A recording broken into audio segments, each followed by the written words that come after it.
मंगल भवन मंगल हारी, द्रबहु सुदशरथ अजिर बिहारी। और श्री रामचंद्र भगवान की जय। अयोध्या कांड। मंगल भवन मंगल हारी, द्रबहु सुदशरथ अजिर बिहारी। हेलो श्री रामचंद्र भगवान की जय। आस विचार उर्झणहु कोई, शोक कलंक कोटि जने होहु। भरत ही अवसि देहु जुबराजु, कनक कहाय राम कर काजु। हृदय में ऐसा विचार कर छोड़ क्रोध को, दोष को और कलंक की कोटि मात्र वन में ही भरत को अवश्य युवराज पद दे दो। पर श्री रामचंद्र जी का वन में क्या काम है? आप भरत को राजगद्दी दे दो। जो उनके ब्रह्मचारिणी जो कैकेयी के मित्र थे वो कह रहे हैं कैकेयी से कि आप भरत को राजगद्दी दे दो, लेकिन राम को वनवास भेजने का क्या मतलब है आपका? इसका तो कोई वो है नहीं। नाहिन राम राज के भूखे, धर्म धुरीन विषय रस रूखे।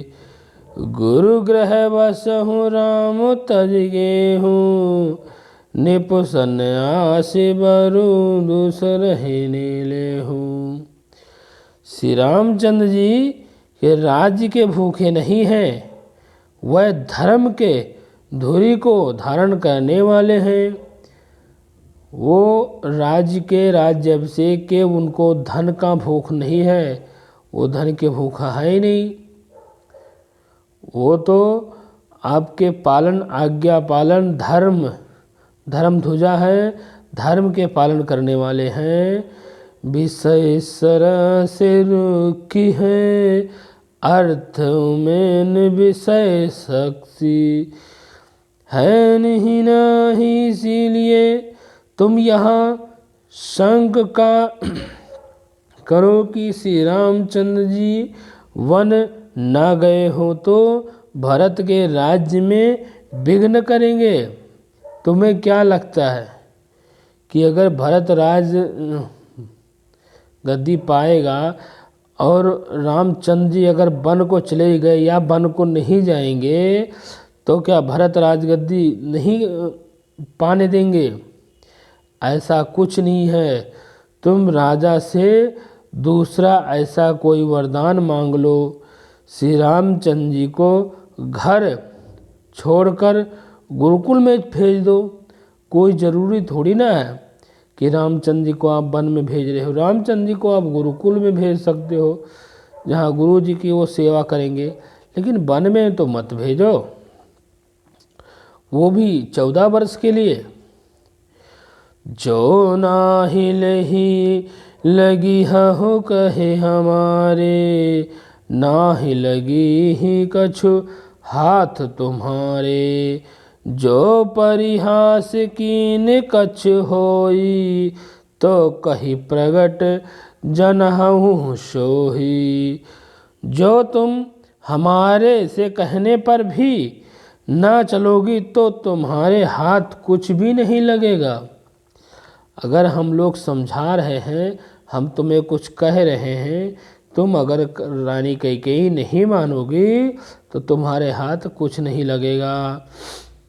यदि तुमने कुछ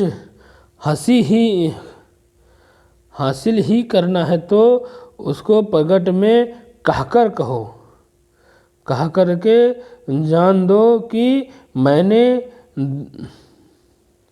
मैंने दिल लगी दिखा दी, मेरे दिल में है इसलिए मैंने दिखा दिया। और आप उसको हंस के टार दो और उनको गुरुकुल में भेज दो। राम सरीस सूत कनाना, जोगु कहा कही सुनि तुमहु कहु लोगु। उठहु बेगी सोई करहु उपाय, जहि विधि सो को कलंक नसाई। राम सरीखा पुत्र का क्या वन में योग्य है? क्या उनका कोई वन में योग्य थोड़ी ना है, जो इस समय वो वन में जाने के लायक हैं। यह सुनकर लोग तुम्हें क्या क्या कहेंगे। जल्दी उठो, जल्दी उठो और वही उपाय कहो जिस उपाय से इस शोक का कलंक हो जाए। उसी उपाय में आप कहो। जय भांति शोक कलंक, जाय उपाय करे कुल पलाही। हटि फेरु राम ही जात बन जानी, बात दुसारी चलाही। जिमि भानु बिन दीन प्राण, बिन तनु चंद बिन जिमि जमीनी। तीन अवध तुलसीदास प्रभु, बिनु समुझि सोह जिये भामिनी।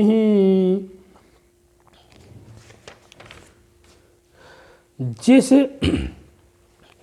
तरह नगर भर का शोक और तुम्हारा कलंक मिट जाएगा, वही काम करिए। जिस तरह से नगर में शोक है वो शोक मिट जाए, तुम वो काम करो। तुम्हारे लिए राम को वन में भेजने का कोई वो नहीं है। तुम कुछ ऐसा करो कि तुम्हारा कलंक भी मिट जाए और अयोध्या का शोक भी हट जाए और तुम्हारे भरत राज गद्दी भी पा जाएं और राम भी गुरुकुल चले जाएं। वही उपाय कीजिए। कुल की रक्षा करो, वन जाते ही श्री रामचंद्र जी को हट करके लौटा ले, दूसरी कोई बात चला दे। तुलसीदास जी कहते हैं, जैसे सूर्य के बिना दिन, प्राणों के बिना शरीर और चंद्रमा के बिना रात नियत वह तथा शोभाहीन हो जाती है, वैसे ही श्री रामचंद्र जी के बिना अयोध्या हो जाएगी। अयोध्या वैसे ही हो जाएगी। हे भामिनी, हे महारानी, हे भामिनी, तुम अपने हृदय में इस बात को समझाकर विचार करके देख लो। सखी निशिखावनु दीन सुनत, मधुर परिणाम हित। तेहि कछु कान न कीन कुटिल, प्रबोधिनी कुमारी। मंगल भवनय मंगलहारी, द्रबहु सुदशरथ अजिर बिहारी। इस प्रकार सखियों ने ऐसी सीख दी, सुनने में मीठी और परिणाम में हितकारी थी। और कुटिल कुमारी की, जो कुटिल कुबरी मंथरा थी, उसकी सिखाई हुई पढ़ाई हुई कैकेयी ने इस पर जरा भी कान को नहीं दिया। मतलब जो भी मंथरा ने कहा था उसको छोड़ करके जो इनकी मित्रों ने, इनकी सखियों ने जो कहा, उस पर कैकेयी ने जरा सा भी ध्यान नहीं दिया और ना ही उसको इधर से सुना इधर से निकाल दिया। उतर न देहु दुसाह सिर रूखी, मृगन्य जिताम जान बघिनी भूखी। व्याधिनी असाधि जानी, तिन्हि त्यागी। चली कहत मति मंद अभागी। कैकेयी कोई उत्तर नहीं देती है। वह दुस्सह से क्रोध के मारे रूखी हुई है, बेमुरवत हो रही है, ऐसी देखती ही मानो भूखी बघनी हिरनियों को देख रही है। जैसे जो शेरनी होती है, भूखनी बघनी जिसे कहते हैं, शेर शेरनी बाघ बघनी, वो इस तरह जैसे भूखी हुई देख रही है और हिरण को जैसे देख रही है, हिरण के बच्चों को देख रही है।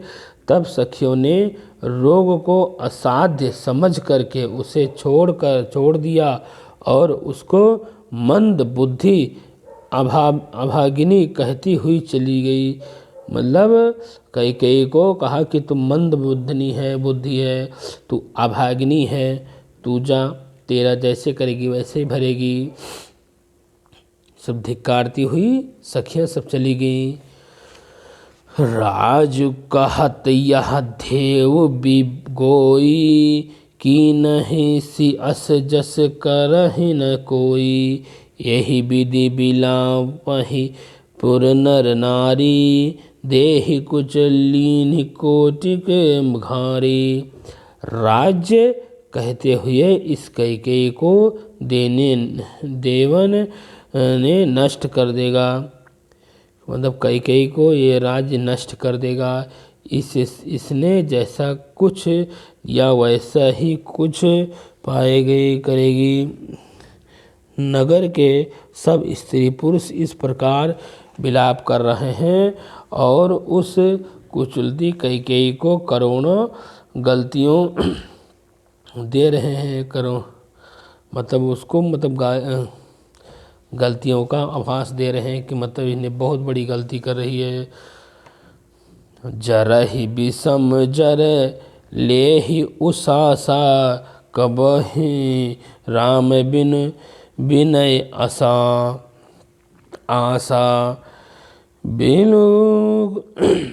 विपुल वियोग प्रजा अकुलानी, जानि जल चरगन सुखत पानी। लोग विस्मय ही जल रहे हैं, भयानक दुख की आग से जल रहे हैं। लंबी सांस लेते हुए वह कहते हैं कि श्री रामचंद्र जी बिना जाने कौन से आश है। श्री रामचंद्र जी के बिना जाने कैसी हमारी होगी दशा। महान वियोग में असंख्य से प्रजा ऐसे ही व्याकुल हो रही है, मानो पानी बिना सूखने वाले जल जीवों का समुद्र व्याकुल हो जाते हैं। मतलब जानवर और पानी में रहने वाले व्याकुल हो जाते हैं, ऐसे ही मतलब सब अयोध्यावासी व्याकुल हो रहे हैं। अति विषाद बस लोग लुगाई, गए मातु पहि राम गोसाई। मुख प्रसन्न जित जो चौगुन चाऊ, मिटा सोच जन राखी राओ। सभी पुरुष और स्त्री अत्यंत विषाद के साथ स्वामी श्री रामचंद्र जी की माता कौशल्या के पास गए और उनका मुख प्रसन्न है और चिंता में चौगुना उत्सव है। यह सोच मिट गया है कि राजा कहीं रख न ले। श्री रामचंद्र जी को राज तिलक की बात सुनकर विषाद हुए थे। वह सब भाइयों को छोड़कर बड़े भाई मुझको ही राज तिलक क्यों दे रहे हैं। अब माता कैकेयी की आज्ञा से पिता की मौन संपत्ति पाकर वह सोच मिट गया है। नव गयन दुरघुबीर मनुराज लगहुं समान। छोटी जानवन गहन सुनी उरंदु भी अधिकार। श्री रामचंद्र जी मन ही मन पकड़े हुए थे। हाथी के समान और राज तिलक तिलक उस हाथी के बंधने की कांटे द्वारा लोहे की भेड़ी के समान बन जाना है।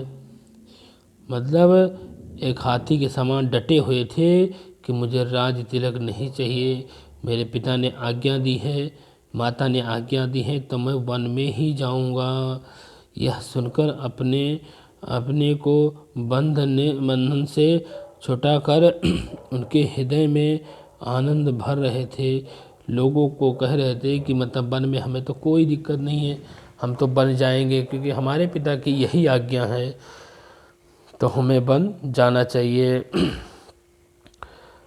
हमेशा ही माता पिता की आज्ञा माननी चाहिए। जो भी माता पिता की आज्ञा मानते हैं वो कभी दुख नहीं देखते हैं। माँ बाप किसी का भी बुरा नहीं चाहते हैं, वो किसी न किसी वजह से भला ही चाहते हैं। तो माता पिता की आज्ञा माननी चाहिए। माँ बाप जैसा कहे वैसे। जब रघुकुल रीत सदा चल आई, प्राण जाए पर बचन न जाई। रघुकुल की रीत है, चाहे प्राण चले जाएं तो चले जाएं, पर वचन नहीं जाना चाहिए। यह है रघुकुल की रीत। तो ऐसा ही कर रहे हैं रामचंद्र जी। आगे देखने के लिए कल देखें। जय श्री राम। मंगल भवनय मंगल हारी, द्रबहु सुदशरथ अजिर बिहारी। और श्री रामचंद्र भगवान की जय।